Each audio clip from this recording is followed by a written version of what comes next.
Hello friends, എല്ലാവർക്കും സ്വാഗതം പുതിയ വീഡിയോയിലേക്ക്.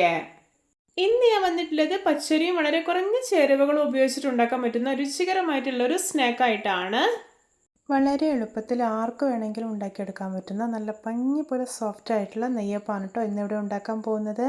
വീഡിയോ കണ്ടിട്ട് ഇഷ്ടപ്പെടുവാണെങ്കിൽ ലൈക്ക് ചെയ്യുക, ഷെയർ ചെയ്യുക, കമൻറ്റ് ചെയ്യുക, ചാനൽ സബ്സ്ക്രൈബ് ചെയ്യാനും മറക്കരുത്. പിന്നെ ഫേസ്ബുക്കിലൂടെയാണ് വീഡിയോ കാണുന്നതെങ്കിൽ പേജ് ഫോളോ കൂടി ചെയ്യണേ. അപ്പോൾ നമുക്ക് നേരെ വീഡിയോയിലോട്ട് പോവാം. നെയ്യപ്പ് ഉണ്ടാക്കാൻ വേണ്ടിയിട്ട് ഞാനിവിടെ ഈ ഒരു ഗ്ലാസ്സിൽ ഒരു ഗ്ലാസ് പച്ചരി 7 മണിക്കൂർ സോക്ക് ചെയ്തെടുത്തിട്ടുണ്ട്.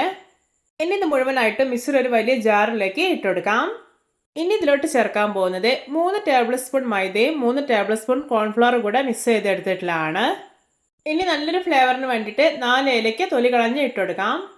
ഇനി ഇതിലോട്ട് ചേർക്കാൻ പോകുന്നത് ഒരു 3/4 ഗ്ലാസ് ശർക്കര പാനിയാണ്. ഞാനിതൊരു 2 അച്ച് ശർക്കര ഉരുക്കിയെടുത്തിട്ടുള്ളതാണ്.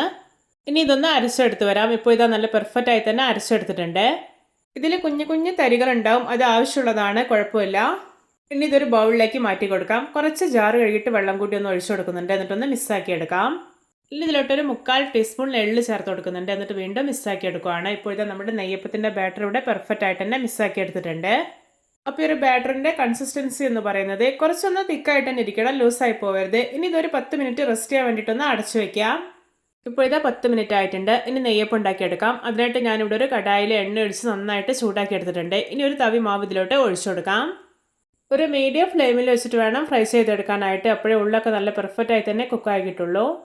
ഇപ്പോൾ ഇത് ഇതിൻ്റെ ഒരു സൈഡൊക്കെ മൊരിഞ്ഞ് കളറൊക്കെ ചേഞ്ച് ആയി വന്നിട്ടുണ്ട്. ഇനി ഇതൊന്ന് തിരിച്ചിട്ട് കൊടുക്കാം.